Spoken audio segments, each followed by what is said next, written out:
Affirmative Murder is brought to you by Hormone Harmony. Are you feeling overwhelmed by hormonal change? If you're listening out there, you're definitely not alone. There are more than 1,000 hormone disruptors living rent-free in our environment right now. In our food, our water, the air we breathe, the clothes we wear, our skin, and they all mess with hormones. The good news is that you don't have to suffer through any of it anymore, because now there's Hormone Harmony, a formula made only with herbal ingredients that are shown to reduce hormonal symptoms in women of all ages. Hormone Harmony contains science-backed herbal extracts called adaptogens. Now here's the beauty about adaptogens. They help the body adapt to any stressors, like chaotic hormonal changes that happen naturally throughout a woman's life. PMS symptoms like irritability, moodiness, discomfort, or uncontrollable cravings, menopause symptoms such as hot flashes and night sweats, poor sleep and feeling tired all the time? Yeah, Hormone Harmony can help with all those things. And the biggest benefit? Feeling like yourself again. That's what women mention over and over again in their reviews. And there are over 30,000 reviews for Hormone Harmony. For a limited time, you can get 15% off your entire first order at happymammoth.com. That's happymammoth.com. Just use the code AMP at checkout. That's happymammoth.com and use the code AMP for 15% off today.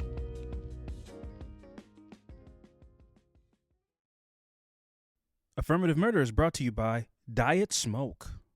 If you're looking to relax, unwind, or just vibe out, you need to check out Diet Smoke. They've perfected the art of balanced cannabis gummies.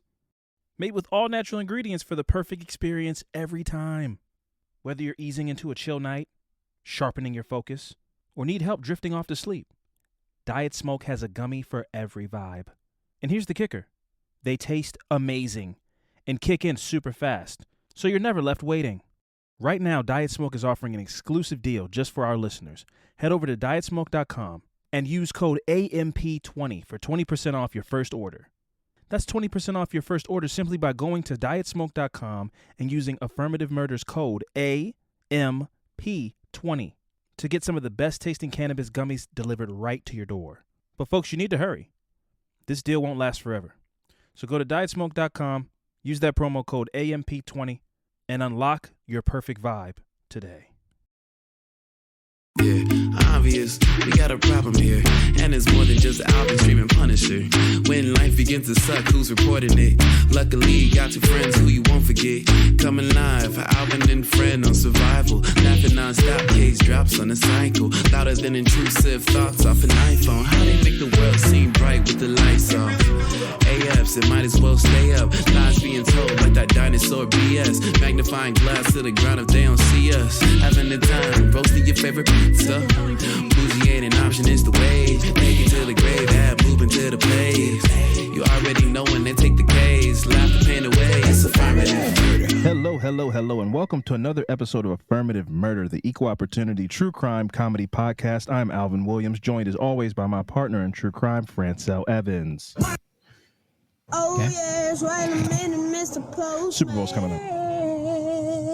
Yeah, man, I'm the mailman. Can't you tell, man? Gonna post on. What up? Mr. Postman. What's going on, Fran? Not much, man. What is going on these crazy times on the Ethernet here? I don't know, man. I mean, what are we getting into today? What are we touching on? Well, listen, some lighthearted stuff. Yeah, listen, as Jaden Smith, the founder of wokeism, said many a moon ago, the political and economic state of the world, I don't want to talk about this week. You know, sure. Can we not talk about that this week for once? You know, there's a lot of crazy shit going on. I have my thoughts. If you follow any of our social media platforms, you know I'm giving it up crazy on there. I'm not like remaining silent, but I'm here to talk with my homie for a little bit. Let's have some laughs. So, Fran, once upon a time, a fast food chain set the world on fire with a sandwich. They've come back in 2025 with another mission to disrupt, to destabilize. Popeyes has released the Don Julio collaboration, and it is everything that I feared. Yeah. I saw some dude running around at Popeyes at like 10 o'clock in the morning pouring people shots of Don Julio. I didn't know why the Popeyes was full. I never see people sitting in a Popeyes. Yeah. One thing about Popeyes is it's working class chicken. You get it after you get off work. You take it home to your family. Yeah. I've never seen people sitting in Popeyes dining in. And now the Don Julio collab comes out, and I'm seeing all the little wooden benches with the curves on the back. Yeah. They're all full with people now getting poured Don Julio into their drinks. Yeah. Now, could this been propaganda? Sure. But that speaks to who they think they need to give money to sell the chicken to us. What have you seen since the release of this Don Julio Popeyes collab? I have seen the excitement of even use that word excitement about dark liquor and fried chicken. And I recently just saw a video of like you can like get a section. No, stop. And you can have the bottle girls come out with the sign and the sprinklers and shit with the Don Julio. I need you to stop. And they dance and they got like little, sexy little. I need you to stop. I swear. I just saw this. They got like a section you can, and then they got the drink girls come out at the Popeyes. At the Popeyes with the little sign, the sprinklers and shit, the Don Julio in their hand. I said, nah, this is crazy. I didn't know you can get sections at Popeyes. That's new to me. But I mean, that speaks volumes of what they are like. They're essentially just like blatantly with a high level of disrespect in our face. Go ahead. Going like, hey, black people gonna love this. Black people, all you care about is where you're easily manipulated. Black people care about fried chicken, Don Julio, some type of dark liquor, clubs, a VIP section, and attention. We got that all in. We got that all in one package. Just come to Popeyes. Yeah, full rollout, deceptive distraction program. And I know that my people are not a monolith. So I know it's a lot of people that think the way we think as far as like this is crazy. Like, I mean, I like Popeyes as much as the next guy. If and Popeyes, you said this many times, and I never seem to ask you what is the meaning of when you say black people are not a monolith. Does that mean that black people are all not the same? That's exactly what it means. That's exactly what it means. That's exactly what it means. Okay. So why do you say that though? Because I say I don't want what we're saying in the conversation that we're having. Somebody could hear this and be like, everybody likes fried chicken. So I think it's racist for you to even be offended. Like me as a black person, I'm offended that you're making such a big deal about black people eating chicken. Does that make sense? So it's like almost like we're the bad people for being like, why they got us out here drinking the Don Julio in the streets and eating chicken. It's like I know there's a black person out there in the world that's like, I just see people eating chicken in the streets. I don't look at us as what they have depicted us as. So why are we carrying on those stereotypes by being upset about people eating fried chicken? I agree to a point, and that point is just about any Popeyes campaign that I've ever seen. I think it was Popeyes that had Jerry Rice with the helmet on that had the drumstick going through the. I ain't see that. Jerry Rice had the helmet. He had the helmet on, and the bar that goes across the face for the football. Yeah. He had infused the chicken bone into the helmet so he could eat chicken while he plays football. Wow. But this is retired Jerry Rice. So I'm like, why can't you just be Jerry Rice, the retired football? Why are you even wearing a helmet in the commercial? We have not seen you catch a football in 20 years. Yeah. But they make you go to put on your costume when you go to entertain us. Don't fit. Well, you gotta dress up like you gotta do the thing, dribble the ball. No, man, Magic Johnson should should just get to come out and be like, hey man, y'all know who I am. I don't need to like put on the Lakers to short shorts in my 60s and be like, remember me, man? Look, I'm dribbling the basketball. But it seems to me like every time Popeyes does something, they're like, oh, the brothers and sisters are going to love this. And I don't know if a black person owns Popeyes, so I don't like that. I don't feel like it's a room full of black people being like, yo, we're going to do the Popeyes Don Julio collab. That is a good question, though. Like, what is that? Any Popeyes franchise being owned by black people? That's what I'm saying, but it doesn't matter because, the franchise just does what the head says. So I would love to see the focus group. Was there a lot of black people in that focus group that's like, what do black people love besides fried chicken? And obviously, we know they love fried chicken. What if we did in the stores a Don Julio fried chicken collaboration? I could be wrong. Maybe the CEO of Popeyes is a black person, but it just seems to me, like you're saying, every time these kind of situations come with Popeyes, they go like, this shit gets crazy, man. People doing dance videos outside of the Popeyes for the chicken sandwich and all of these things. And this one, it got further more egregious because I will say the Popeyes chicken sandwich marketing was very organic. Black people just got excited and shit started going viral. So black people wanted to go viral, eat the sandwich, whatever. This one is like, it's telling to me who they think they need to call to sell this sandwich. It's like they had a whole rollout for these people to give to them so you could sell the chicken to your followers. So the shit got kind of crazy, man. And you know, it hasn't been as egregious as the Popeyes chicken sandwich chaos of 2020. Like nobody's getting stabbed, but I don't like seeing these social media influencers in, like you're saying. I didn't see the video you saw, but the video I saw was a dude in a Popeyes just running through the Popeyes with a Don Julio bottle, broad daylight, giving Don Julio to middle-aged people, like just, you know, in the middle of the day, like, don't film us drinking dark liquor and eating fried chicken to put on the internet to show to people. Can you see this? I can see this. Don Julio x Popeyes collab, club vibes. I'm not going to play any sound because I don't want to mess up. Yeah, don't let no strikes. Yep. Wow. Yeah, those are bottle girls. Yeah. And that's just a Popeyes marketing sign. Yeah. Wow. Yeah. Was this a prank or what do you think about that? What I think that was is, again, this is what I say about black people not being a monolith. These look like young black kids that are like, yo, this is gonna go viral on TikTok. Let's make a whole scene out of it. Let's have fun about it. I don't think this was a sanctioned Popeyes event. I hope to God it wasn't. I'm gonna give them the benefit of the doubt and say this is a bunch of like very smart kids attacking the algorithm. Like, yo, what do you think will go viral? What if we had like the bottle girl come out and bring us the Don Julio collab? I think this is an organic marketing campaign, but I'm still like, why you got the bottle girls in the... I'm not here to shame people for going to go eat chicken. Everybody likes chicken. I get, but they don't treat it like that. They treat it like, we know who wants this chicken. We know who wants this collab. Like, we don't give them that though. That's like evidence especially when the Popeyes chicken sandwich came out and the lines were full and people were being overworked and you couldn't even get the first week. You couldn't even get one. First week, whatever. When it dropped, months. you couldn't even get one. So like the lines were long. It was, bro. They were black marketing. It was insane. People were buying up all the sandwiches and then going and redistribute them wholesale at like barbershops and stuff for double the price. Yes, you flipping Popeyes chicken sandwiches, and they see that and they go, okay, let's up the ante. How can we up the ante on this?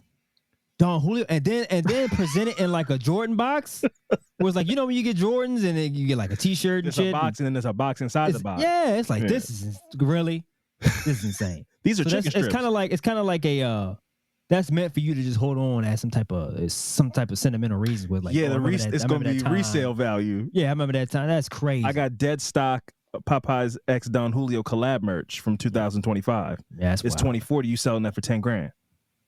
Yeah. And that's the part, you bring up a good point. That's the part that makes me like my antennas pop up where I go, it's like a self-fulfilling prophecy. But then it's like, it's not racist when we do it. Yeah. Like when we're having fun about it, even that video you just showed me, like that's them having fun. But then when the Popeye CEOs watch that and they go, okay, so let's incorporate this in our marketing.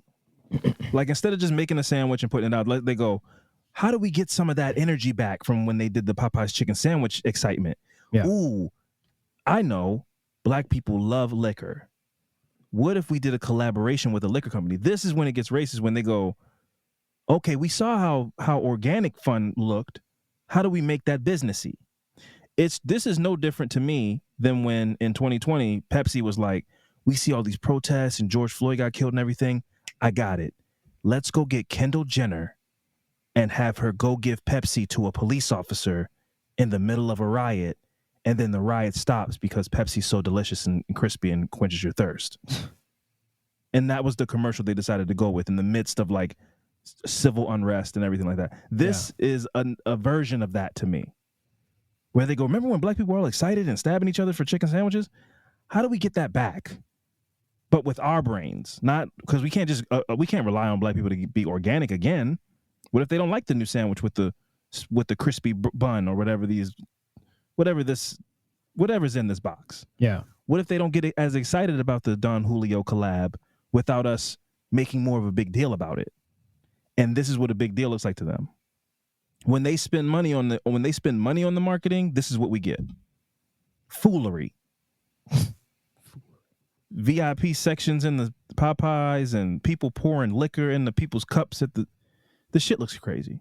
And I'm not here to be, I was about to say a person's name that we can't say anymore, but fuck it, because it's true still.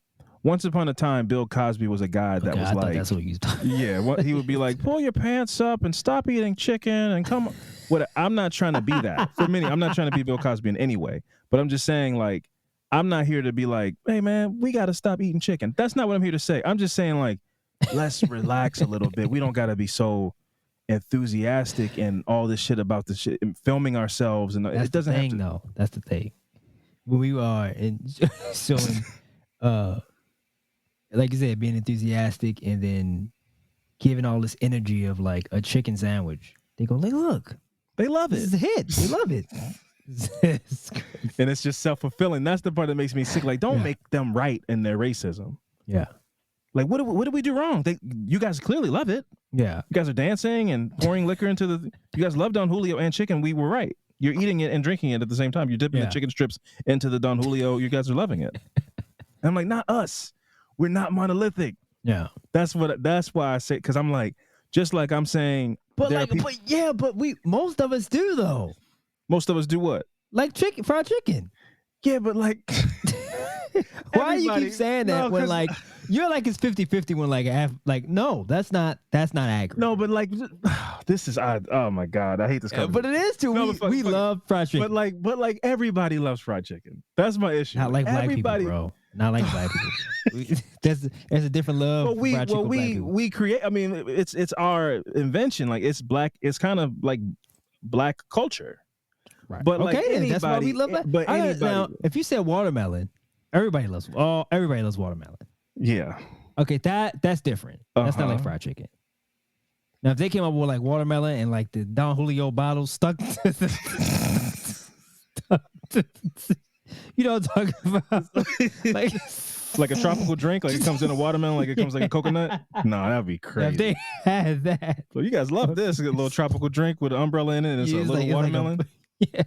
A coconut painted like a watermelon. They got the bottle hanging out. You know, they do with the Coronas have a floater.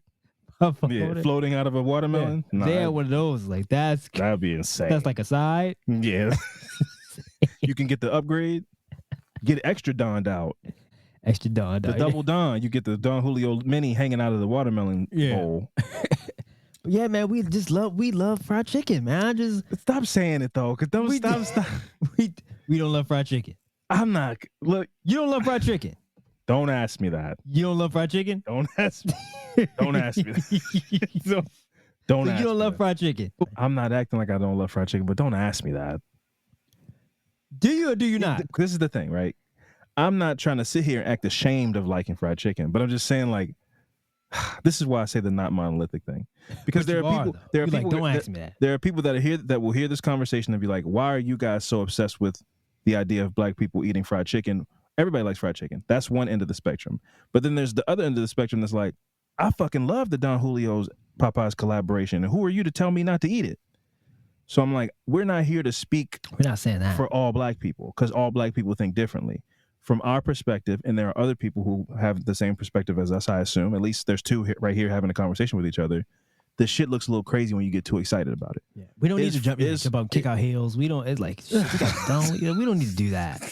This is too much. They're going like, see, it does us a disservice. Like we need to think bigger than sure. Like you asked me that question. Sure, I love fried chicken. Yeah, I love fried chicken. It's delicious, you know, like it's crispy, all those things, juicy. It's delicious, man. But you would never catch me biting into some crispy fried chicken like on camera or like in promotion of some chicken. There would never be a chicken sponsor on this podcast. So if Popeyes came to us, it was like there's not a dollar they could give me to be like what? To be like Affirmative Murder is brought to you by Popeyes. There's nothing. The crispiness, Man, I'm like, you can. I'll take it. Get to Popeyes now and get a murder meal. 6 crispy drumsticks with the red beans and rice and With the bloody red beans and rice. And don't forget a biscuit. I'm humming and stuff. You'd have to. I mean, you could take all the proceeds. The affirmative mac and cheese, delicious. Just like Grandma used to make.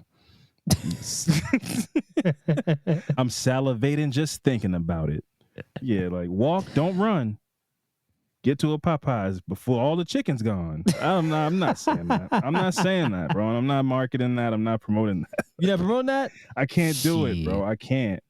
I can't do it, man. Wow. I can't do it, man. Wow. Okay. And maybe that's me perpetuating dumb stereotypes that we should let die, but like I don't think it's dying. So I feel like.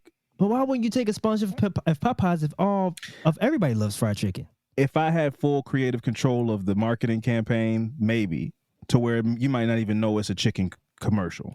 But I don't think that would be the case. I'm not trying to be in an email chain with some ad executive that's like, so we wanted to sound really organic. So really make sure we gave you a script, but we want you to kind of go off script a little bit to really show how much you love fried chicken. Yeah. And then I send it in and they're like, and try to really show some more love to the show. We love the ad. You know, you hit all the spots about get there today, use the code and all that stuff. But could you like do another one and just talk more? Sing the song. We'd love you to hum more. Love that chicken. Could you talk more about your mammy, like about like growing up and how your mammy would make chicken? Maybe you could do more like that, like an organic type of thing like that, and maybe make some crispy sounds like you're crunching into the chicken. We'd love that. So like maybe do another read. We love what you gave us, but maybe do another one with a little more enthusiasm. I'm not trying to be having that kind of conversation. No, you gotta draw the line. Yeah, I agree with that. So yeah, man, I don't know. Listen, fried chicken's delicious. It is, but I'm not getting on camera to praise fried chicken ever. And if that's like me being overthinking it or trying to be like a bourgeoisie or something, I don't know. I'm sorry, but like that's just how I feel. I would never get on camera and be like, this chicken is delicious. My eyes are all big. I'm making them big and bugged out. I was like, I can't do it. So, but yeah, listen, man, before we take a break, because I could talk about that all day long. Real quick, man, shout out to this lady in Pakistan, Nicki Minaj's cousin. I don't know who this is, but I've been obsessed with this for a week. Yeah, I heard about the story. I don't know the full story and all the details, but I just know bits and parts. So this woman, well, first of all, I mean, she's kind of a predator. This woman, whose name is like Omira something or Onika. That's Nicki Minaj's name. What's the reason? Go home. She is doing she did like a 90 Day Fiance type of thing. Mm-hmm. But the guy's 19. So she's like 35. She's married or in a relationship, has kids and everything. She got on a flight. And I hope this doesn't sound racist, bro. I didn't even know you could just go to Pakistan. Like, she's clearly from like Queens or something like that. I didn't know you could just get on the plane. I didn't know you could, like, today I could go on my phone and be like, I'm going to go get a flight to Pakistan. Yeah. I didn't know you could just do that. Really? Yeah, I just didn't think. I don't know. It feels like that's, first of all, it's an international flight. Like, I don't know what our relationship is with Pakistan at the moment. Like, I didn't think it was like just cool. It's like, I feel like in my mind, it's like Cuba. Like, you can't, not that we're embargoed, but like, I just didn't think it's just like, you could just go to Pakistan. Yeah. So that was news to me when I see this woman that's like, yo, first of all, like, yo, I need 30,000. Yeah, I was like, what is this? At first I thought it was fake. And then I'm looking around at all the people. I'm like, no, these are Pakistani civilians living a day-to-day life. And there's just this woman from Queens in a burqa, like, yo, first of all, I need to tell y'all, we gonna knock all this down. I need 150,000. I'm gonna rebuild the city. I want 100,000. I said, what? What is she? Like, I got a place. And it's like, how did you? That was my first thought. I was like, it was like she walked in off a set, like it was an SNL sketch. Yeah. Like she just walked into Pakistan from like off camera, and all of a sudden she's in Pakistan. This is crazy. Listen to this. We'll turn all this down. What do you need right now? My feet is swollen. I need 5,000 a week. You need 5,000 a week. Who's give you 5,000? There's all are poor people. Y'all better figure it out. There's all are poor people. They are not the rich people. Ask the government. Listen, he talk too much. That's it. Yes, that's it. Yes, I'm saying. ये भी देखे यही मेरी बात की तारीफ कर रही है. Listen, you talk too much. Thank you. Have a good day. Just have a shit, sister. She's definitely from New York, though. I don't understand. So, like, how much of this? How much? So she went over there to get married, right? She went over there. I think I got sidetracked, so I don't think I finished it. So yeah, so she's in her 30s. She meets online. She starts an online relationship with this 19-year-old. She flies to Pakistan off of the strength of the online commiseration. Like they, like they bonded so much that she's like, yo, I'm going to go out there and meet my husband. He's 19.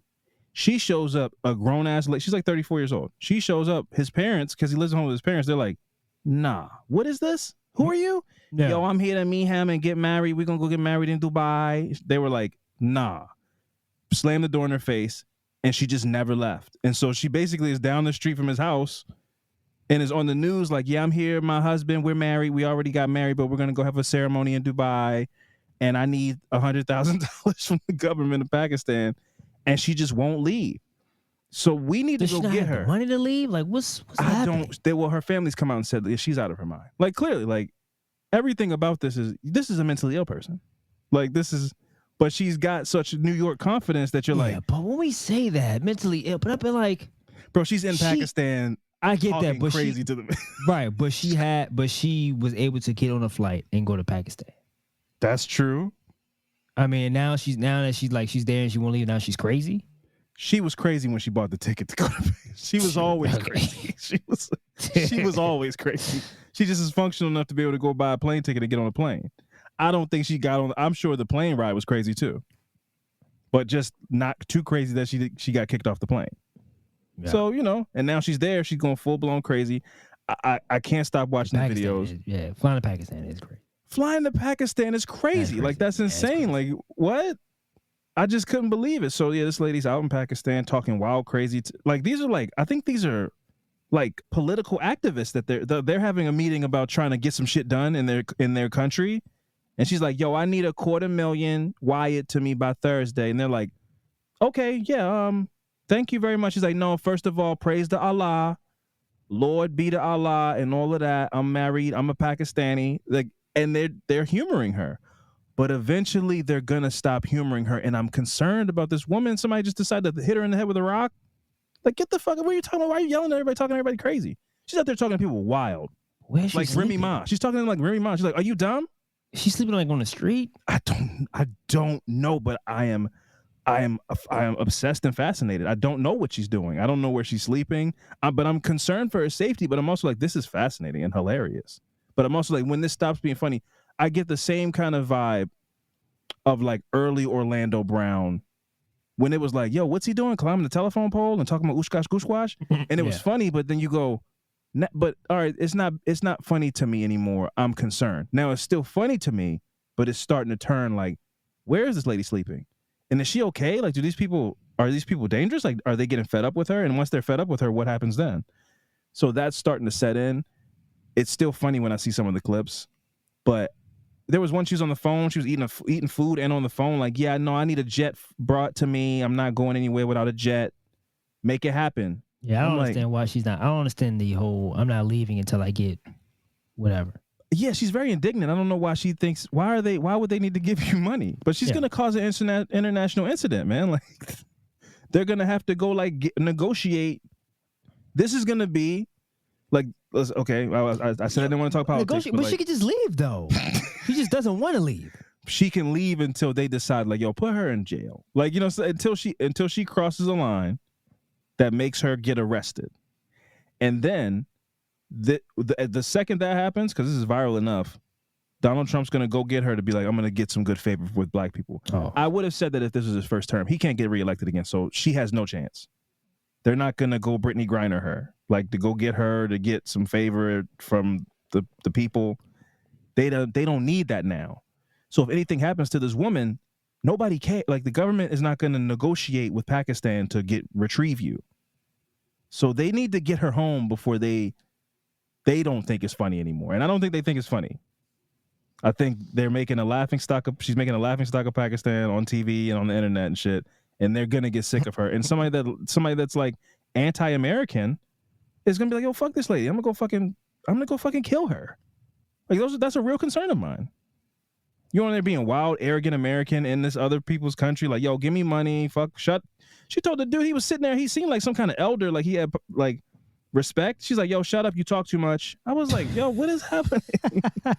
You talk wild too much, like you OD talking. I was like, yo, you can't talk to people like this. Why is it always us? God damn it, man. Nah, bro. We gotta take it because I'm not the chicken thing. We can't. No, this is not what we're gonna do. This is it's getting wild. Candace Owens. We're not Candace Owens podcast. We're not gonna be doing. It's a legitimate question. Why? I don't know why this. How did she end up there, bro? Like I don't understand it. It just was so crazy. Oh god. In the same month that Popeye's Don Julio, and then this late. That's it's too much. Crazy. It's too much back to back, bro. Like what's going on? This is a New York thing. I don't know. This is New York. New York. The Don Julio thing is New York. It is. And then this woman is New York.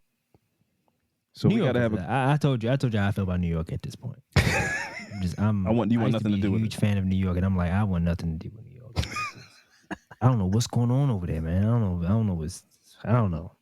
It's too much Don. Is that what it is? Yes, it's too. New York started to become like Florida at this point. Y'all need to just go and just be your own thing. We might need to like have them secede.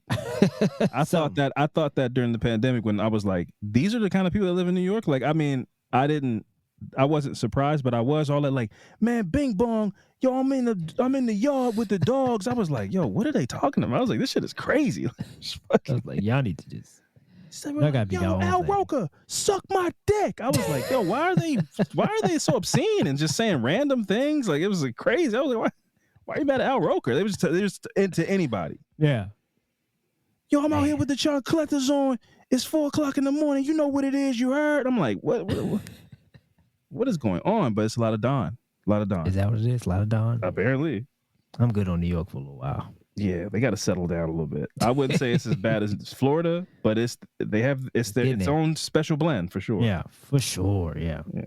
Anyway, hope we didn't alienate too much people. I don't know. I feel like I want to see how people receive this. I don't know. About what? I don't know. Fried chicken and stuff. Yeah, man. I just want everybody to be the best version of themselves, man. I don't know. It's all jokes, man. Yeah, it's all jokes. I'm feeling very much like a coward these days.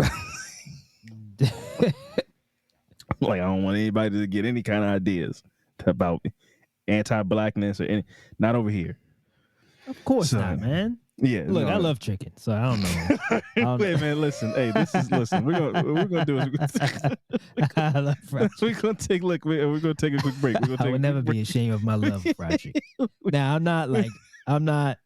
not obsessed with it. I'm not like running to Popeyes and getting whatever, but I do love fried chicken. Yes. No, we're gonna take a break. We're gonna take a quick break. Okay. I just want to make it clear. I appreciate it. I'm not anti-fried chicken. No, I appreciate it. I appreciate it. We're gonna take a quick break. And when we come back, we're gonna get into some fucked up shit. Okay, we're gonna take a quick break. We'll get into some fucked up shit. No, we're gonna take a quick break, and when we come back, we're gonna get into some fucked up shit. Okay, stick around. We'll be back.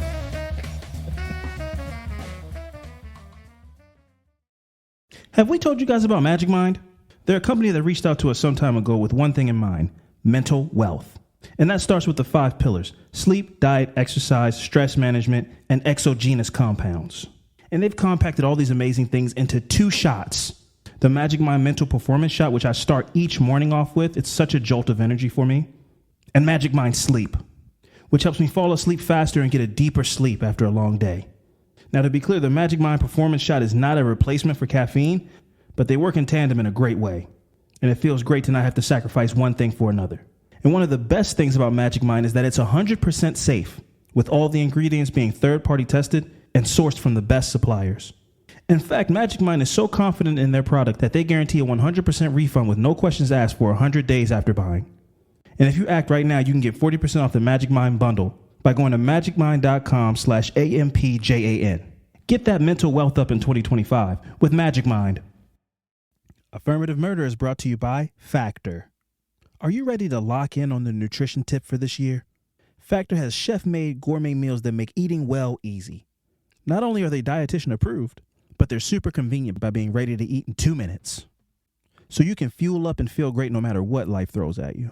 With something like 40 options across 8 dietary preferences on the menu each week, it's easy to pick meals tailor-made to your goals. Choose a plan that fits your lifestyle, whether it's Calorie Smart, Protein Plus, or Keto. Reach your goals this year with ingredients that can be trusted and convenience that can't be beat. As you guys know, I have a baby, so being able to pop a fully cooked meal in the microwave in 2 minutes and scarf it down in between naps is a lifesaver. It's one less thing to think about, which adds a level of organization to my life that I really appreciate. Eat smart with Factor. Get started at factormeals.com/AMP50OFF and use code AMP50OFF. That's AMP, the number 50, 50 off, to get 50% off your first box plus free shipping. One more time, that's code AMP50, the number 50, off at factormeals.com/AMP50OFF to get 50% off plus free shipping on your first box. Eat smarter with Factor. Affirmative Murder is brought to you by Mood. Hey, come here. Have you guys heard of Mood.com? They sell federally legal weed gummies, meaning everything you'd expect from a dispensary shipped right to your door. You don't even have to take your hands out of the chip bag or put pants on. That's right, I'm so serious. What a time to be alive. You can now get high-quality, 100% federally legal cannabis products delivered right to your door without ever leaving your couch, except, of course, to get it from your stoop. And you can get an additional $30 off your first order at mood.com/murder and enter the coupon code MURDER, MURDER.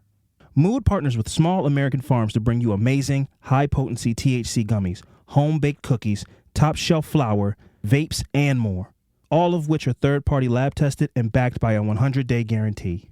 No dispensary lines, just clean, quality, 100% federally legal THC from their farms to your couch.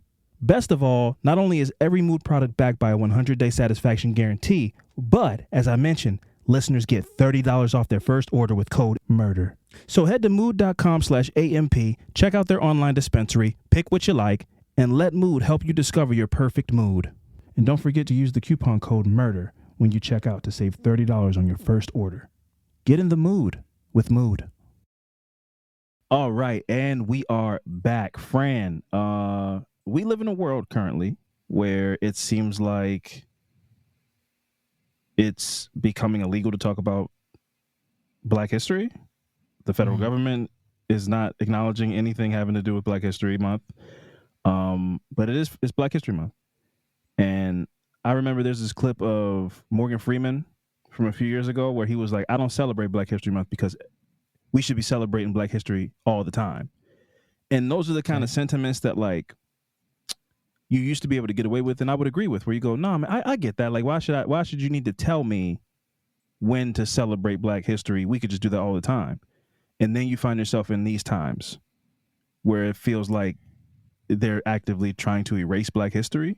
And you go, this is why they this is how and it takes you back to how you got here in the first place. So you got all these people talking about DEI and all these things. You go, well, how about we go back to why DEI exists? Because they were making sure Black people couldn't get jobs and houses and everything. So it had to be, it doesn't just exist for no reason. Black History Month doesn't just exist for no reason. We're taking some time out to acknowledge the contributions that Black people made to this country because we are a part of American history. And we didn't feel that way because there was erasure.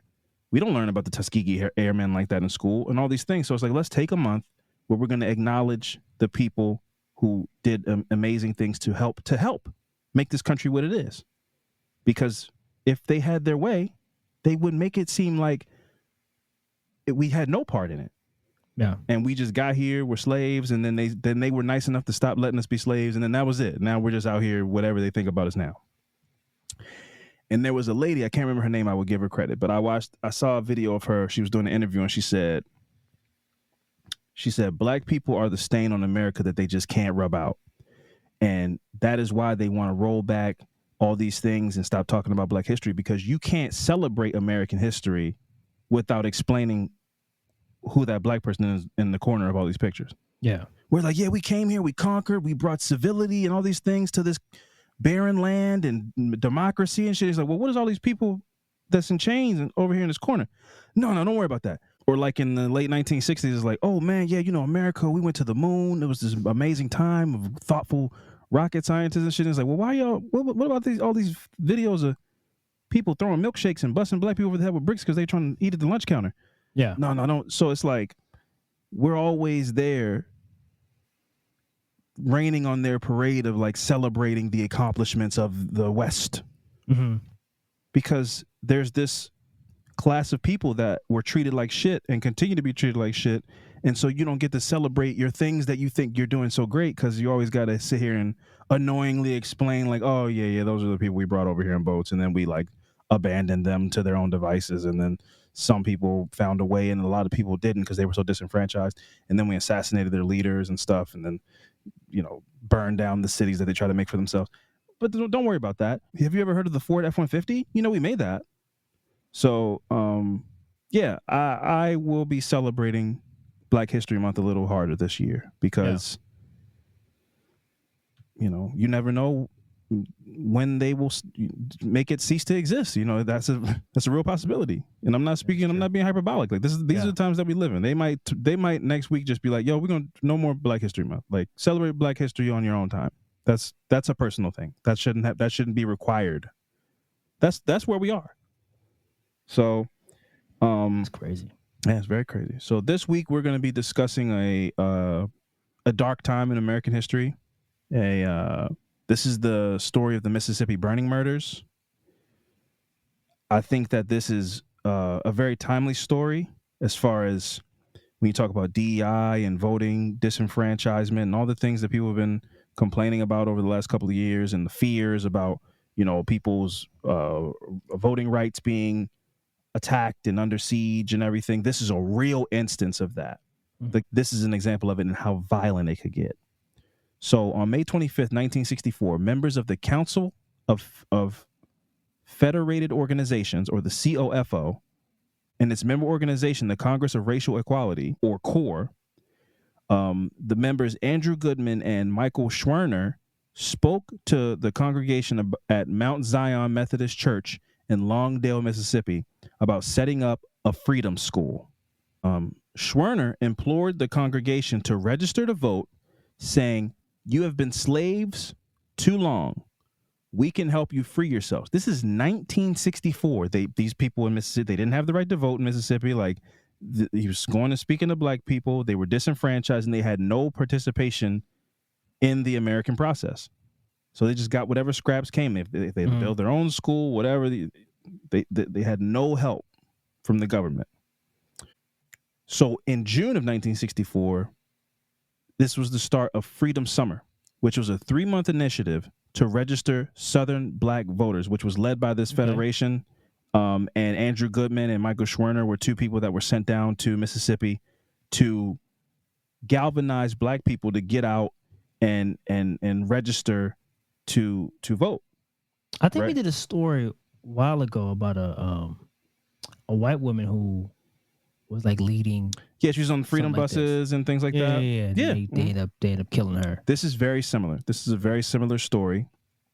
So they were trying to get black people to fight against their disenfranchisement, and you can imagine how well that went over in fucking middle of nowhere, Mississippi. Yeah. So on Sunday, June 7th, 1964, nearly 300 KKK members met near Raleigh, Mississippi. White Knight's Imperial Wizard Samuel Bowers addressed his audience about what he described as a nigger communist invasion of Mississippi. Damn. That he expected to take place in a few weeks in what CORE had announced as Freedom Summer. So basically they got wind. They're like, yo, these dudes are coming down here. These communists are coming down here trying to put all these crazy ideas in the black people's minds, and we're not going to have it. So the men, obviously, the Wizard's like the top, right? It's like, that's like the man, right? That's the man. Oh, Wizards. Yeah, that's nuts. Yeah, so a wizard, an imperial wizard, nerd, but filled with hatred. Yeah, such whimsical, magical terms, and they're like, yo, I will murder a child. Like I'm evil. How do you get there though? How do you become a wizard? How do you get? Crazy racism. You got to be like, get all your badges. Yeah. It's like a Boy Scout. Spit on a black boy that's licking a lollipop. Go and like kick an old black woman down the steps while she's getting out of church. It's like gang rank. Yeah, you gotta put in work. You gotta put in work. You gotta get your stripes. Nah, You gotta get your stripes. Nah, go and just Wizards. go. You probably got some bodies. Oh right? yeah, the wizard. Yeah, no question, Because all these men listen to you when you speak. They're like, nah, he really is about it. He's about that. He's the wizard. So yeah, Wow. nobody beats the Wiz. So are there any wizards alive right now? No, hell yeah, man, they might be in Congress right now. So that is true. So anyway, so these men obviously listen to Bowers. He's an Imperial Wizard, so they listen to Bowers, and when he said, "This summer the enemy will launch his final push for victory in Mississippi," this sounds like familiar rhetoric, and there must be a secondary group of members standing back from the main area of conflict, armed and ready to move. It must be an extremely swift, extremely violent hit-and-run group. So they were organizing and strategizing political violence. Edgar Ray Killen, who was a 39-year-old Baptist preacher and sawmill owner, went to Meridian earlier that Sunday to organize and recruit men for the job to be carried out in Neshoba County. So he's going in. This is a preacher going to go find a few good men that are down to go bash some black people that are trying to organize, and communists. Wow. So on June 16th, 1964, the Klan in Mississippi was after Michael Schwerner, one of the guys that came down to help try to spread democracy to black people in Mississippi. Yeah. The KKK learned of his voting drive. Does the KKK still exist, though? Does it still exist? Oh, yeah. Under the name, talking about, I mean, like, I understand they've rebranded. They've rebranded. That's what I mean. No, they've rebranded, and that's the scary part. They've rebranded into white nationalists who have that haircut, which I feel bad about, like the JJ Redick. Yeah. It used to be just a nice haircut, but I will tell you right now, if you are a person that listens to this podcast and you are a nice white man, if you got that part on the side and you swoop all that shit over and you got the fade, I'm like, nah, this man is full of violent racism. Like with the shadow, like a shadow beard.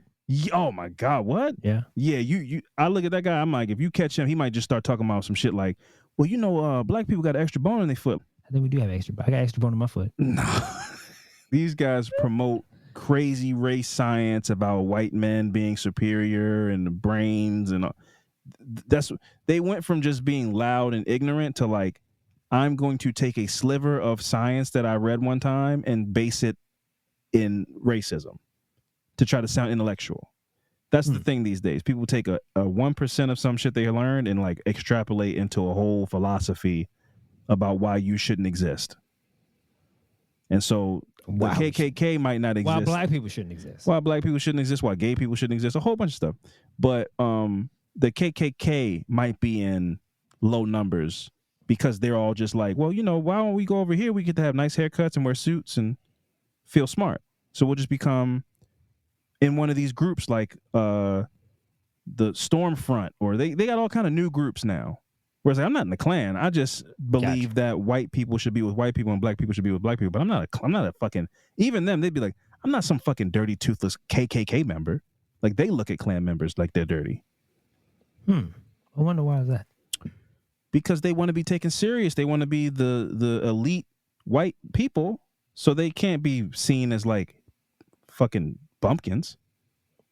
They gotta be like, no, I wear a suit. I cut my hair. I'm groomed. Yeah. But the same wild shit is in my head. Yeah. All day I'm thinking about like, how do we get black people out of here? Mexican people, they got to eradicate them. Like, that's wild. Yeah. That's scary too. It's mad scary because it's become normalized, and these are people that are getting positions like as like senators and stuff. Like they're like they're coming for real power, not just like scaring people and throwing fire bombs into movie theaters. They're like, I'm going to change the laws. So yeah, interesting times. Anyway, back to the Wizards. The Wizards. So this Baptist preacher, a man who preaches the word of God, went out and organized a bunch of people that are like, we're gonna fucking hit these people with bricks and bats and stuff. So they were after one of these organizers of the core voting initiative in Mississippi for Freedom Summer to get black people to get out and advocate for themselves and vote. They're being intimidated into not voting. So he's coming down there being like, "Oh, well, yeah, you guys have a lot of low voter turnout. Why is that?" And they're like, "Because if we go to the polls, they will hit us with sticks and spray us with hoses." Now they still went out there and fought for that right. They went out there and did the damn thing. So I agree that we should not in vain choose to sit out in elections when people like straight up got murdered for the right. But also I understand people that are like, man, even after we got the right, they terrorized my family. And so we just never were taught to go out and vote. We never saw it as a civic duty like everybody else. Anyway, I'm rambling. So the plan was to lure core members to Neshoba County. So they assaulted congregants and torched Mount Zion Methodist Church, burning it to the ground. And Mount Zion Methodist Church was this black church. It was a black church where they would meet up, and the guys from core would come in and give motivational speeches. Hey guys, like we're gonna get out and vote for these things and really like motivate people. They burned that bitch to the ground. And on June 20th, Michael Schwerner, along with James Chaney and Andrew Goodman, met at the Meridian COFO headquarters before traveling to Longdale to investigate the burning of Mount Zion Church. Because again, they know what's going on. Like they know, like this is not the Freedom Summer we thought it was going to be. Like this shit is crazy. So they knew already, like when they heard the church burn down, this was the KKK. Yeah. Trying to send a message like, don't, whatever y'all are doing down here, get the fuck out of here. So Chaney was African American. Goodman and Schwerner were both Jewish. Schwerner told COFO Meridian to search for them if they did not get back by 4 p.m. So they're like, we're going to go check something out. If we're not back by this time, something happened. The next day, they interviewed several witnesses and went to meet with fellow activists. So at around 5 p.m. on June 21st, after driving into Philadelphia, Mississippi, which, what? The three civil rights workers, Chaney, Goodman, and Schwerner, were arrested by Cecil Price, a Neshoba County deputy sheriff, for allegedly speeding. Just got them on some bullshit. Like, come on. You already know what's up. Yeah. First of all, is a black dude riding around with these two white dudes with curly hair? Y'all must be from out of town. So y'all must be the guys we looking for. One of these dudes got the haircut though. One of the guys that's in core? Yeah. Schwerner or Goodman, one of the two? Yeah. Okay. Well, this predates what the I know, haircut but I'm means just saying today. it's just. But he had the haircut. He got the haircut. So they got pulled over for speeding. At around 10:30 p.m. that same day, Chaney, Goodman, and Schwerner were released and drove off in the direction of Meridian in a blue station wagon. So I really want I want people to understand this. They got arrested at 5 o'clock by a police officer. He held them for 5 hours and then released them in the middle of the night. And then they were never seen again. All three of them. All three of them. Yeah. So to Goodman me, is the one with the haircut too. That's the one. Who is? Goodman? Goodman. Yeah. Right. So to me, this is all but straight up confirmed. But to me, cop pulls them over, holds them until they can get their men organized, and be like, "Yo, we're up the road. And then so it's like, okay, bet, let them go, and then they'll intersect with the Klans members up the road once they get released at 10 o'clock that night." So he picked them up on some bullshit, held them until they could get organized outside of the police station. That's crazy. And then the police is like, all right, you know what? Hey, man, never mind. Y'all weren't speeding now. And they're like, okay. Yeah, get out of here. It's 10 o'clock at night. Just like, yeah, go. Get out of here. So, so after being released, they were followed by local law enforcement and others, all affiliated with the KKK. Wow. Forming a deadly caravan.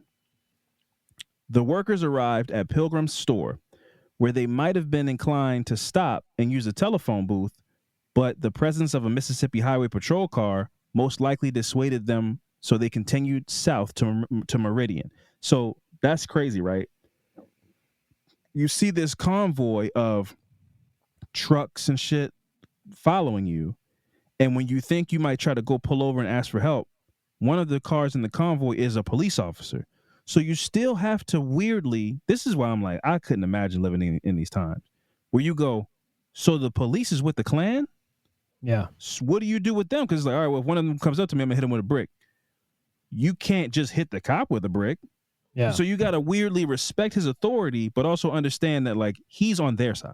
Right. So that's like, well, who's the help? Who would you even call if you did go to the phone? No You call the police? Police what right if there. What if Goodman and Schwerner had to turn on to being white? They can't. Like, well, what if they're nigger lovers, and excuse my language, but this is I know, but I'm just just saying, in this moment, you go, you know, I mean, you kind of like apologize or something like that. Hey man, actually, we're about to go beat the shit out of this guy. I don't know if you guys knew that, but we're about to go beat him up ourselves. I mean, that's the best chance you got. Yeah. Maybe they're dumb enough to believe that. Like, are you serious? Yeah, man, we picked him up. Like, we've been doing a long con. We went to college together. He was in my wedding party. He thinks he's friends with us, but we're about to go beat the shit out of him in the woods. So don't even worry about it. You guys can fall back. Like, we got him. Yeah. Whoa, white power. And they're like, okay. Are you Jewish? Guys too, man. Never. Would never. Not Jewish. What? No. Hell no, man. So we're just gonna go beat the shit out of this black dude, and you guys can disperse and go do your thing. That's the best chance they have. But anything of like turning on white when you got this black dude that you're friends with and y'all are from out of town, I don't know what you could say really. To these kind of people, once you do something like that, like affiliate and try to help black people, you're not even white anymore. Yeah, you're a race traitor. Yeah, you're a traitor. They might hate you more. I think they do. Yeah, they might hate you more. That's crazy, man. Yeah. So after a quick rendezvous with Philadelphia police, Philadelphia, Mississippi, Philadelphia police officer Richard Willis, Cecil Price began pursuing the men in his police car. So Cecil Price is the guy that pulled them over. So then he gets to talking with them. They're like, yo, you know, we're about to go kill all of them. It's like, what? But without me? Hell no. He gets in his car and goes and speeds to catch up with the fucking group of people. This is crazy. Like, they all want a piece? They all want to. This shit is. It's like, bro, this shit is straight up evil, bro. Straight up. It's like it's like a some type of like weird like medal of like honor or something. Yeah. Yes. And the sick part, I think we've talked about this before, but it's like, and in the world we live in today, there are people that just want you to believe like, and one day a president like signed a piece of paper and all these people just disappeared. Like one day we all just decided not to be racist anymore. Like, no. Yeah. That's just not true. You might not be able to legally be upfront publicly racist like you used to be able to, but like all these people still existed. They didn't go anywhere. They had children. They raised children with these beliefs, and they had to be covert about it and find ways to do it in secret and build their own spaces to exclude black people and brown people and whatever. But like they didn't just, I would love to see that day in history where everybody in the world just came together and was like, you know something, man, racism's over. Because that's the freedom a lot of people seem to have walking around this country. Like, yeah, man, y'all still on that? Y'all still out here being having that victim mentality, man? Listen, man, when's the last time racism stopped somebody from being able to do something? And I'm like, all the time. I mean, that's a crazy thing to say, bro. Like, like that's wild that's mad gaslighting. Yeah. You know? That mean they just can't tell though. Like they don't, it's a different POV. It's different. It's a perspective thing. Yeah. I heard a great analogy. Somebody was like, Sydney Sweeney, who was like a popular Hollywood actress. She's like very chesty. And they were, she's beautiful. Yeah. She's very popular with men. She's popular with everybody. She's talented, but like men, she's like, everybody says like, she's like a man. She was like directed by a man. Like a man created her in their mind. She like works on cars and everything. She said everything is like, this is a dude's idea. But anyway, somebody was like, Sydney Sweeney grew up in life, and from an early age, she noticed that men started to treat her different when she got to a certain age. Hugs started lasting a little bit longer. Guys started talking to her differently. 12, you know, like a kid. And they went, imagine somebody telling Sydney Sweeney, like, nah, that guy wasn't being inappropriate with you, or like, you don't know what you're talking about. It's like her lived experience and her body and her walking around in life. She's seen these things enough to be like, yeah, this dude's a pig. This dude's going to try to get something off me. I got to watch my back around this guy. Because it's happened to her from such an early age. So imagine telling a black person like, no, man, you think the cops are out to get you? And they've been experiencing since from the time you've been identified 11 years old, they see you like you're 17 years old. You know, the thing is, statistically, like most cops see black boys and girls like 5 years older than they are. So you've been having interactions with police officers since you're 11 years old, and they're treating you hostilely because they're like, nah, hey, man, up against the car, sit on the curb. From early age. And then somebody comes and tells you like, nah, man, y'all are overreact. Y'all making stuff up. It just when they pull you over, just comply. And I'm like, you don't know how offensive that is to say because you don't know my experience with authority and how they come to me. Yeah. You know? So I just thought that was such a good analogy because I would never, like, imagine somebody telling Sydney Sweeney, like, nah, man, that dude was just being nice to you. He just hugged you a little long because he likes your movie. She's like, I know exactly what that hug is. Like, you can't tell me what I know. Right. So, yeah, I don't know. I just thought that was like a fun, like an interesting analogy. So anyway, so now the cop that pulled him over is trying to speed up to get involved with the posse. Price eventually caught the core station wagon heading west toward Union. Soon, he stopped them and escorted them north on Highway 19 back in the direction of Philadelphia, Mississippi. Why they were on foot? Say again? This was they still on foot? No, they had a car. Oh, they were in a car, but now they're getting pulled over again by the cop who had just pulled them over. Yeah. Right? And now he's redirecting them. The three tell me where to go. You release me. How you gonna tell me which way I'm supposed to go? But keep in mind, it's also like 10 cars kind of in the. It's one of those situations where like you don't really have control in the situation. Then it's 1960s. The car is not that fast, so it's like we can't like step on the gas and get. So it's like it's 15 cars behind us. We might have to just comply a little bit. Yeah, I mean, but now once you floor it, it's like, oh, it's on. So I think maybe in their mind, they're like, maybe we could try to comply our way out of this situation until we find an opening.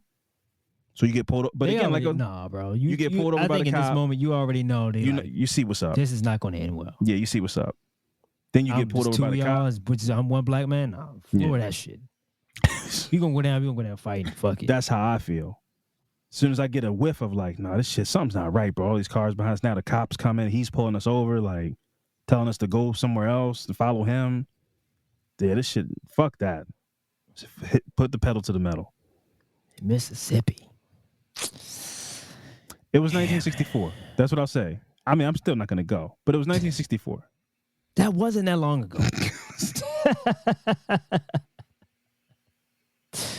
That's nuts. It wasn't that long ago. So yeah, so the cop that pulled him over earlier that day now pulls him over again. He brings them to a secluded location. They were quickly loaded into their station wagon and transported to Old Jolly Farm, a few miles southwest of Philadelphia, where like a man-made body of water was under construction. They were shot, and then they were put in this dam and covered up with dirt using a bulldozer. An autopsy of Goodman showed fragments of red clay in his lungs and grasped fist, suggesting that he was probably buried alive alongside the already dead Cheney and Schwerner. Now, I want to read something because these were activists, bro.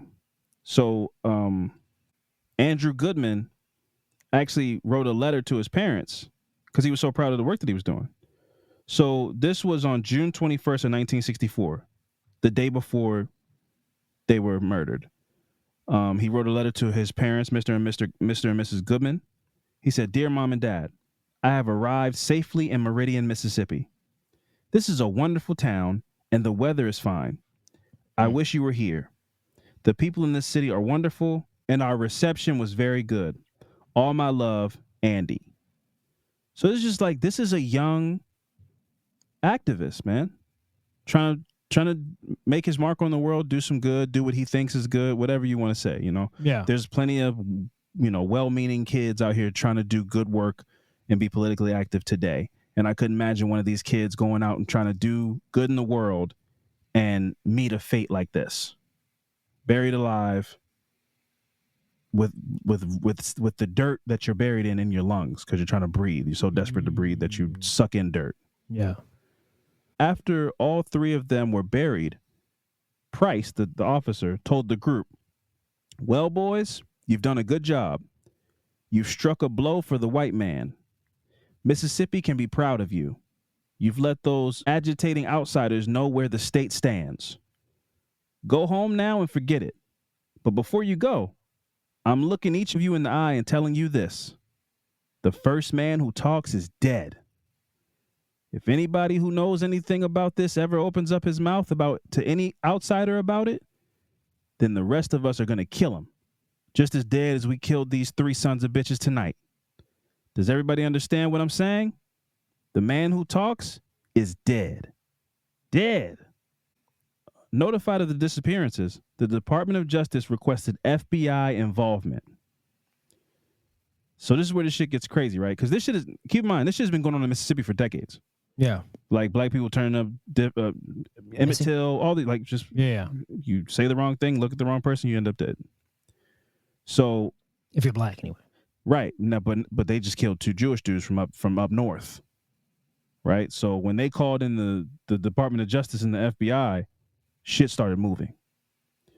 So a few hours later, Attorney General Robert Kennedy, not this guy we see on TV today.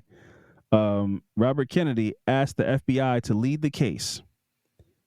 By late morning, the FBI had blanketed the area with agents and began intensive interviews. This is the next day. Because of the two white men that got killed? Well, not only were they two white men, but they were two white men who were involved in political organizations.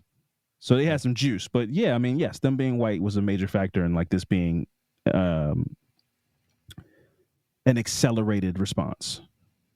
Yeah. So what was the point? Why you respond like that then? What do you mean? It was because you said, I said because it was white bees. Yeah, because they was political. Yeah, well, it wasn't. I mean, I'm sure the response would have been more than for the one black guy if they were white, but they were white, but they were white and connected, is what I'm saying. Like they were white and they were involved in some political. They had some cachet. Okay. Yeah, they just had they were like super white. Super white. Yeah, they were like these were like white plus. So intelligence developed by the FBI led them to the remains of the burnt out station wagon. Now They tried to burn it. Yeah, they successfully burned it, but they found it. They were able to identify it. So no bodies were found in the car. You know, so they feared the worst about, you know, where are they? Yeah. The FBI launched a massive search for the young men, aided by the National Guard, through the swamps and the hollows, which they dredged, right? And at the same time, they were putting pressure on known Klan members, like dudes that were like, oh, I'm not secretive. I don't even wear my hood when we go riding. I'm happy to be known to be a Klan member. So they started developing informants who could infiltrate the Klan. The FBI also opened up a field office in Jackson, Mississippi. They went down there and laid roots. They were like, we're going to get this shit solved. Hey, we're not going anywhere. So that's like, you know, then you got the Klans members are in police offices and the government office. So they're like, man, we got to get these people out of here, bro. We feeling the pressure. Yeah. They're going to figure some shit out. You know, all the crazy shit that we done, horrible things. Well, we don't want them sniffing around too much. So this is crazy, right? Acting on a tip. So first man that speaks is dead. So they got a tip from somewhere. Maybe it was an informant who infiltrated the Klan. But acting on a tip, the bodies of the three men were eventually exhumed 14 feet below the dam where they were buried at a local farm. Wow. They found en route to finding them, when they were dredging other lakes and stuff trying to find them, they found 9 black people that they had nobody knew anything about. Like, I don't mean 9 in one, I mean individually. Like, they just kept finding, like, this person got hung and thrown in a lake. Like, they found 9 bodies that weren't the people they were looking for. But it took that's what I'm two white dudes getting exactly, killed man. to start this process, and they found 9 people that nobody. They just were like, yeah, we were wondering what happened to him. That's what I'm saying, man. I get they all politically connected, but fuck that. Yeah, They was white, bro. That's why she got kicked off like that. yeah. 9, damn, 9 bodies just in water, dead, it's popping up. Yeah. Damn, that's crazy. So, more than a dozen suspects, including Deputy Price and his boss, Sheriff Rainey, were indicted and arrested. Good. This is about as good as it gets. In 1967, after the state government refused to prosecute, the United States federal government charged 18 individuals with civil rights violations. So Is that jail time? they refused to do due process in the state. They were like, we don't have enough evidence to charge these people. But keep in mind, who's the judge? Who's the, you know what I'm saying? Like, Yeah. they might all be, we're all Klan members, man. Like, I'm not prosecuting Earl. It's my man's. So like, we just can't find enough evidence, so we're not going to prosecute. They were like, you're not going to prosecute? Okay, we're charging all of you guys with like misconduct. Yeah. And civil rights violations. And then on October 20th, 1967, following years of court battles, so keep in mind, it was 1964, the summer of 1964 when they were killed. So 3 years later, after long court battles, 7 of the 18 defendants were found guilty, including Deputy Sheriff Price, but none of them got murder charges. They all got like conspiracy charges and tampering with evidence. So nobody got more than 8 years. That's a joke. So seven of 18, and even those 7 got like 3 years here, 5 years, 8 years. Slap on the wrist. Yeah, slap on the wrist. One major conspirator, Edgar Ray Killen, the Baptist preacher who organized a bunch of guys, went free after a lone juror couldn't bring herself to convict a Baptist preacher. Yeah. Bro, and this is the thing about religion, right? So this man is objectively evil. He organized a bunch of people to go out and murder people. But then he still gets to go up there and go, well, I'm just a servant of the Lord and I didn't do this. And one woman fell for that and was like, well, if I put a preacher in jail, I'm going to go to hell and I cannot convict him. That's a sin to be mean to preachers. And so it was a hung jury or whatever. 3 men were killed. That's crazy. 3 men were killed horribly. They were shot and buried a lot. This shit was terrible. And she was like, nah, but he's a preacher. So I guess that's like a hung jury. One person didn't vote. So, I'm not a. That's why he became a preacher. So we can get. So he can have anonymity. So he can get blanket immunity for killing people. Yeah, possibly. So outrage over the activist murder helped gain passage of the Voting Rights Act of 1965. So there you go. And I guess they had the right to vote, but maybe the Voting Rights Act assured them some protections. I'm not going to say you're not like an expert. We went to Hartley University, so I hardly know how to do anything in this realm. I hardly know how to read. I hardly know how to speak. So I'm not going to pretend like I understand every aspect of the Voting Rights Act. But according to this, they were down there for the Summer of Freedom to get people to vote. So clearly you could vote, but maybe the Voting Rights Act gave you some protections. Like they assured that you can't disenfranchise people from voting. Yeah. So I don't think it gave them the right to vote necessarily, but it protected their right to vote. I think. Could be wrong. Valedictorian of Hartley University. Fran just went there, took some summer classes, a couple of credits. I'm valedictorian. I got my BS from Hartley University. You graduated? Yeah, I graduated with honors. I got my BS. That's that. Boy, stop. 41 years after the murders took place, Edgar Ray Killen, the preacher, was charged by the state of Mississippi for his part in the crimes. This was due heavily in part by a journalist who I can't remember his name right now. I'm really sorry. But there was this journalist in the 1980s, this white guy, who found out about this story and just talked about it for 20 years straight. Every chance he got, he worked for like a local newspaper. Mm-hmm. And he kept talking about it until it started getting national attention. Like, wait a minute, what happened?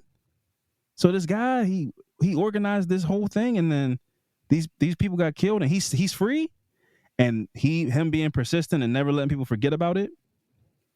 They eventually in like the early 2000s or whatever, they arrested this old man. There's footage of him being arrested. He's old as fuck, like, but they were like, no, you're gonna see justice, man. Right? So on January 6, 2005, Neshoba County grand jury indicted him on 3 counts of murder. When the Mississippi Attorney General prosecuted the case, it was the first time the state had acted against the perpetrators of the murders. On June 21st, 2005, a jury convicted Killen, this is a crazy name, Edgar Ray Killen. They convicted Killen on 3 counts of manslaughter. He was described as the man who planned and directed the killing of 3 men. Killen, who was then 80 years old, was sentenced to 3 consecutive terms of 20 years in prison. And let me tell you something. This is something that's really amazing. So Andrew Goodman actually came from a long line of activists. Like, his family was really... Oh, shit. I mean, they were Jewish in the 60s. I mean, you know, they knew what it was like to be persecuted. Yeah. So they were activists and stuff, too. And his mom was still alive when they convicted this man in 2005 in his 80s. She came to the trial, and she went up on that stand and she said, I'm anti-capital punishment. I'm just here because I want my son to get justice. I think he should be arrested, and I just want people to know my son was a good person. He didn't do anything. I'm not here to be vindictive. She didn't forgive him or anything, but she was just there to say, I'm not here to say, kill him, fry him. Yeah. I'm anti that. I don't believe in capital punishment. I'm here to say my son, Andrew Goodman, was a good man. He didn't do anything wrong. He was killed for no reason. And, you know, I hope this guy spends the rest of his life in prison, but I do not want him to be murdered. Yeah. I do not want him to be killed in state sanctioned violence. I do not agree with that. That is wrong. That's how about it she was. She was like, I'm an activist, and I believe in people's right to be alive. I don't believe in the state being able to just unilaterally kill people, even the man that killed my son. Yeah. So this 80-year-old man was, you know, sentenced to 20 years in prison. He appealed in 2007, stating that no jury of his peers would have convicted him in 1964 based on evidence presented. That is the most that right there. That is the America that people want to be great again. He's like, he's like, think about what he just said. He appealed because he's like, if it was 1964, you think you could get a bunch of white people to convict me on this? It would never happen. This is not fair. What happened to the America I know? So his appeal was rejected by the Supreme Court of Mississippi. And on June 20th, 2016, keep in mind, June 21st, 1964 is the year that those 3 men were killed. On June 20th, 2016, Mississippi Attorney General Jim Hood and Vanita Gupta, top prosecutor for the Civil Rights Division of the U.S. Department of Justice, said the investigation had ended, but would be taken up again if new information was received. Killian died in prison in January of 2018. Good. Now, them coming out and saying that is basically like, we're done, because this happened in 1964. The man that they prosecuted in 2005 was 80 years old.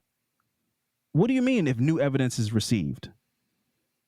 All of these people are dead or elderly. Anybody who was driving the trucks that night following them, if they're alive, they're demented or old or senile. Like, so the idea... He got prosecuted when, in 05? He got prosecuted. He was found guilty. He was convicted in 2007.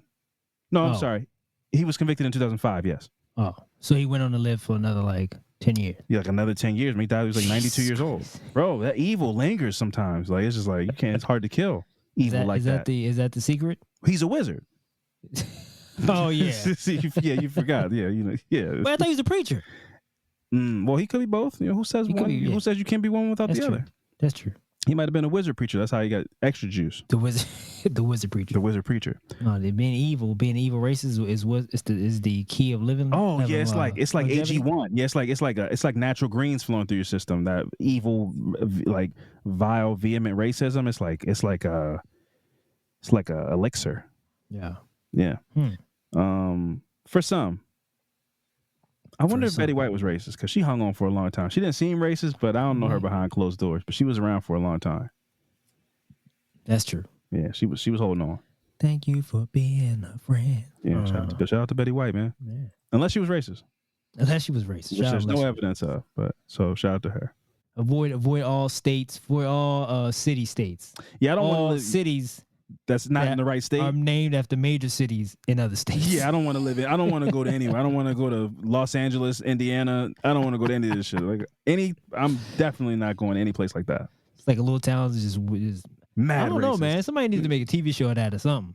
I'm sure it's probably some crazy shit. A Travel Yeah. Channel show? Travel Channel show. Yeah, That's some Paris, crazy Texas, and fucking, what is this, Philadelphia, Mississippi? Like, this is not like Philadelphia at all. At all. You get down there, like, how much the opposite it is. like, this shit is not brotherly love at all. They hate brothers down here. So that was the Mississippi burning stories, man. Rest in peace to those people, man. Wow, man. Hey, happy Black History Month. Black history is American history. These are the kind of stories. Obviously, I want to celebrate George Washington Carver and Ida B. Wells and all these incredible people. But stories like this speak to the journey of just trying to get basic human rights for Black people in this country. Like there was a lot of bloodshed and violence to even get to this point that we're at.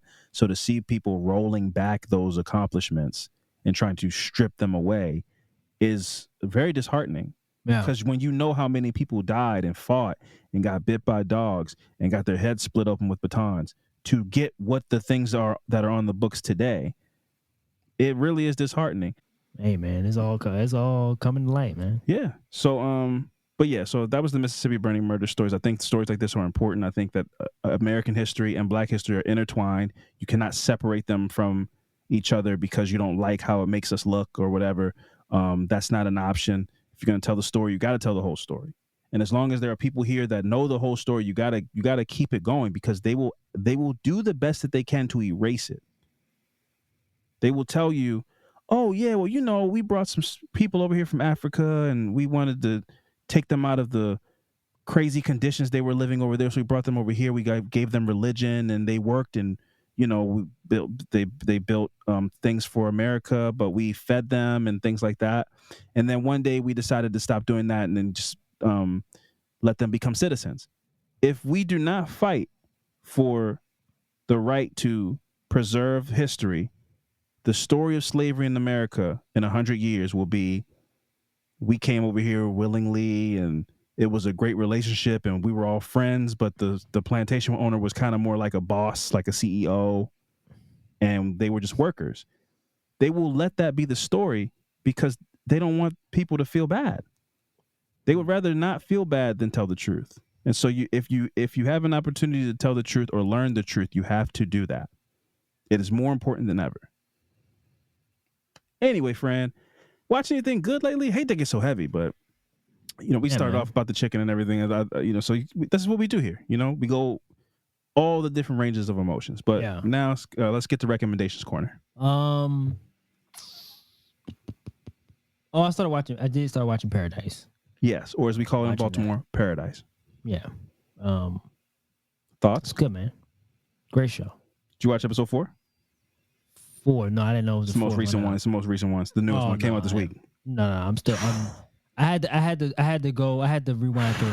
So you had to rewind 3? Yeah. 4? Banger. The show's fantastic. I just don't want to make sure I'm missing anything.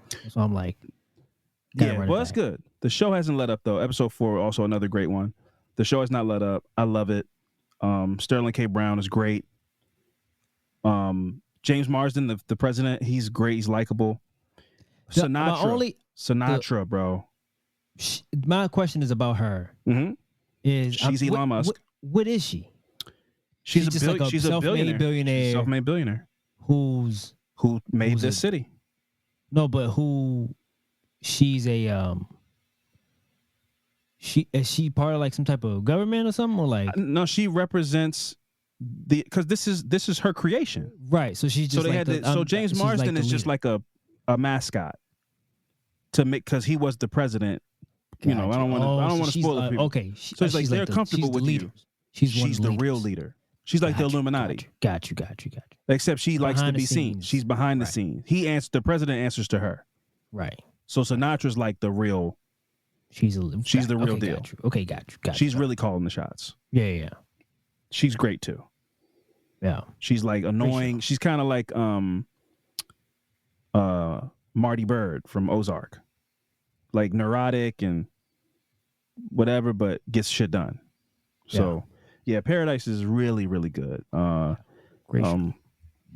I also not to get, this isn't for everybody, you know, if you like animation and trippy sci-fi conspiratorial Animation. Yeah, there's this new show that just came out called Common Side Effects. I never heard anybody say it like that. What? Well, it's not an anime. It is an anime, okay. kind of. It's an anime. It's an anime. I just meant animation, like cartoons. If you like cartoons, Got you. Yeah. If you like cartoons, but it's high quality. It's unique style. It's called Common Side Effects. It's this new show on Adult Swim, but you can watch it on Max. It's about this guy who found a mushroom in the jungle, that can cure anything, broken bones, death, sickness, and as a result, he's trying to give this to the world, but Big Pharma is trying to kill him because they're like, if he gives this to the world, then people won't need our drugs. Yeah. So they're actively trying to stop him from giving a thing that will cure anything. And it's like funny. It's a comedy, but it's deep though, and it's trippy. So Common Side Effects and Paradise, those are two things I've been really digesting recently, and I've really been enjoying. So you've been Paradise. That's the strong one right now. It's the main one. Yeah, I can't be jumping around, man. I'll never. Yeah, lock in. Yeah. Yeah. Also, I will say this, man. We haven't had any of these opportunities really, at least on the podcast. I wanted to check in about fatherhood. Yeah. Because every now and then I have these like, I just catch myself crying. Okay. And I had one recently. It was like in a nice way. It's like a positive thing. But I know that you will maybe you'll understand my thought. You might never had it in this way. I don't know, but we'll see, right? Yeah. So I was holding Oliver, and I was he was falling asleep, and I was just sitting there, and then I was like, I got upset because I was like, he's never gonna meet this kid that I've fallen so much in love with. Mm-hmm. So like one day he'll be 3 and this baby will be gone. Like, yeah. And he doesn't know this baby. He won't know this baby. So I won't be able to even explain to him how fun this baby is that I'm hanging out with right now. Yeah. He's so fun and smiling and everything. And someday that'll be some kid that I tell my son about that I used to hang out with and was so fun and he could fit in my arm. It's little, you know, and even that little basket is like, it used to be closer to me. And now that's expanding, like how much arm I need to hold him. Yeah. But someday he'll ask about what it was like when he was a baby. And that's like a different person. Yeah. He'll be a different person. Like, so like Max right now is like, Max isn't baby Max. Right. And he doesn't know who the hell that is. Yeah. And then someday Max will be like 11 and he won't remember being 4. Yeah. So even the Max you're hanging out with now, he'll never know that. It's like a different kid. Yeah. So you know all these different kids and they become different people, and then one day you don't get to see him anymore.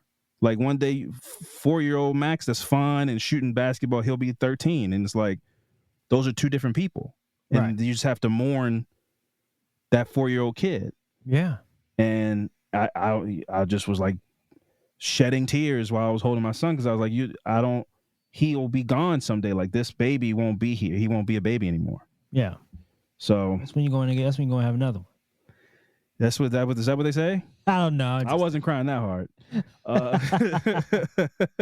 You actually snapped me out of whatever thing I was having right now, because it's not that. No, I mean, I get that, man. It's that's why pictures and videos are huge, man. You got to make sure you have those, because like we'll just be chilling in the house, and then like I got like a widget on my phone where like, you know, it'll change, the pictures will change, and then something will pop up, a random picture, and I go, oh shit, that was when he was 2 or 1. Then you kind of show them, and then there's times when you go through videos on your phone, and then you go like, oh, remember this, and you kind of watch it, and that's before they can talk and all kinds of shit. But like, yeah, man, taking videos and pictures, man, you don't, because it's a memory, man, because like they grow, and that's pretty much all you have at that point. Because I told you, man, like when he was born, and then now, like that doesn't. That told you they look totally different. That does not look like the same.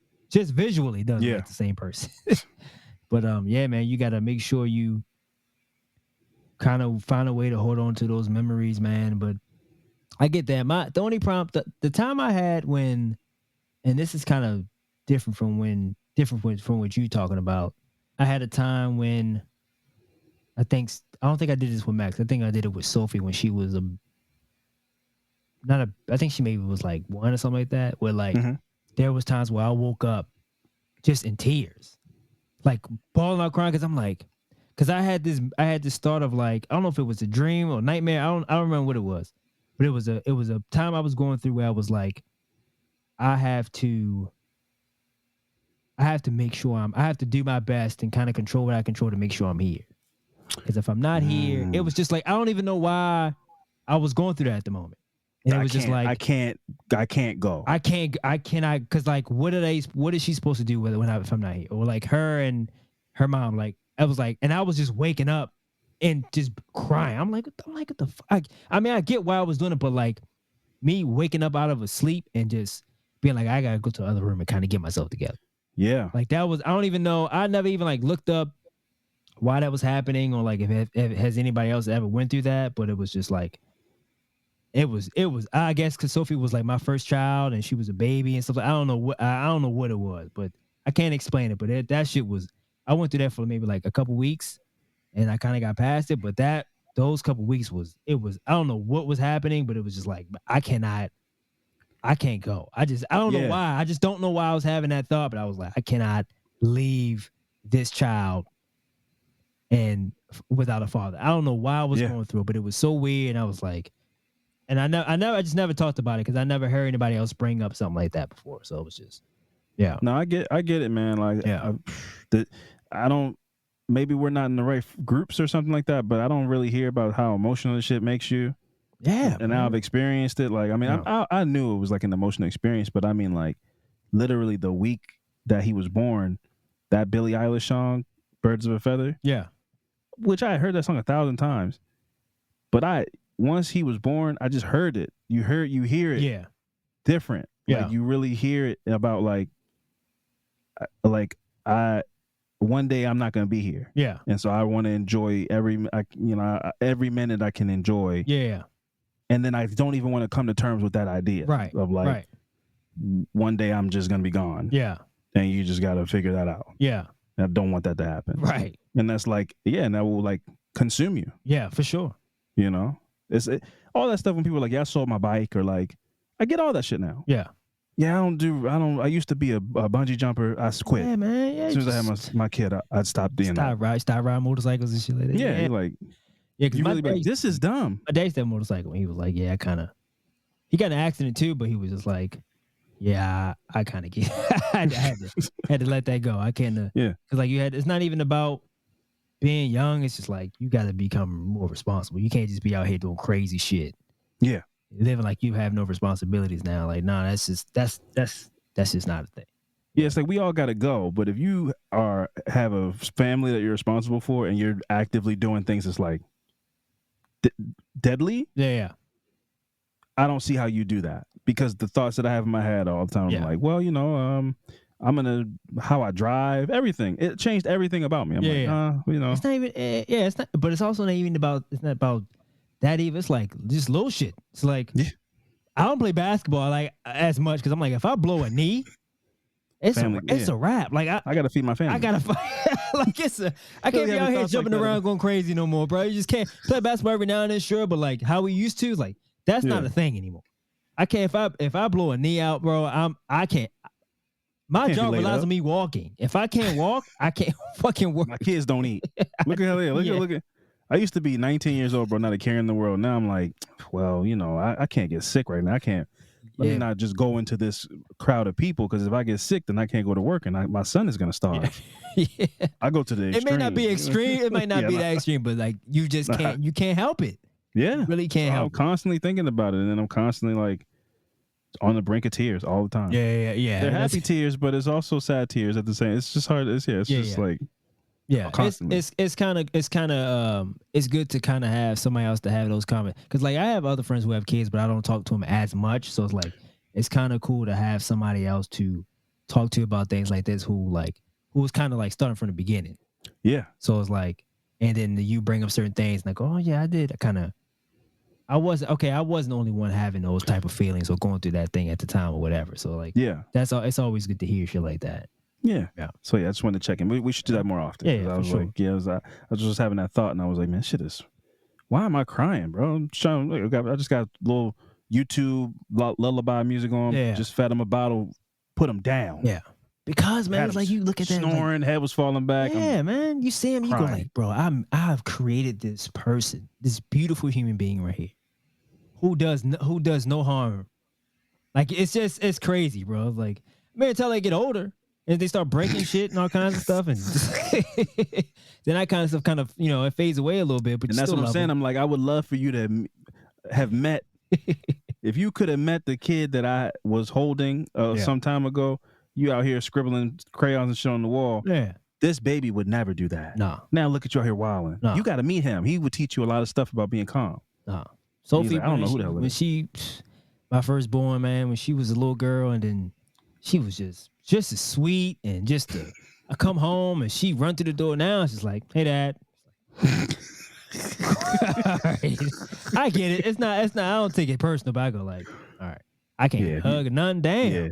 You're like, baby Sophia would never let me just come in this door unhugged. Used to be like the president walked in the room when I was. What's up? Hey, got any food? Can I get this? Like, I just got home. Can I sit down? No, I ain't. Can I get a hey? Bro. Yeah, bro. When they grow up, bro, it's different. So just take it all in. Yeah. He start moving around, boy, and talking and shit. I'm helpless, man. But yeah, anyway, this has been another episode of Affirmative Murder, the equal opportunity true crime comedy podcast. One more, folks, we're going to London, CrimeCon. Yeah. In June. Yeah. Code Affirmative if you're going to be there. Use it or lose it. I don't know what that means. That doesn't mean anything. But hey, we'll see you next week, guys. Bye. Deuces.